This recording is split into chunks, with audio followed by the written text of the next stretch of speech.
জানাতে আজ নাগরিক সমাজ, অভিভাবকবৃন্দ এবং ছাত্র সমাজ রাজপথে। আর ছাত্ররা মেনে নিতে পারছে না তাদের শিক্ষকদের উপর এই অত্যাচারকে, তাদের শিক্ষকদের মাস্টার মশাইদেরকে আর যেভাবে রক্তাক্ত করেছে, যেভাবে রক্তাক্ত তাদের হতে হয়েছে, এই দৃশ্য আমরা দেখিনি কখনো। আমরা একজন নাগরিক হিসেবে যেমন দেখিনি, আমাদের ছেলে মেয়েরা, ছাত্রছাত্রীরা এই ঘটনা কখনো দেখেনি। তাহলে তারা মেনে নিতে পারছে না, পারেনি বলেই আজ তারা রাস্তাতে।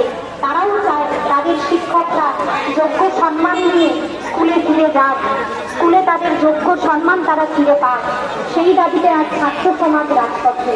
আর ছাত্ররা রাজপথে বেরিয়ে পড়েছে তাদের শিক্ষকদের, মাস্টার মশাইদের যোগ্য সম্মান ফিরে পাওয়ার দাবিতে। তারা রাস্তায় বেরিয়েছে, তাদের শিক্ষকদের পাশে তারা দাঁড়িয়েছে। শিক্ষকরা তাদের যোগ্য সম্মান ফিরে পাক, তাদের এই লড়াইকে, হকের লড়াইকে অন্তিম জানা।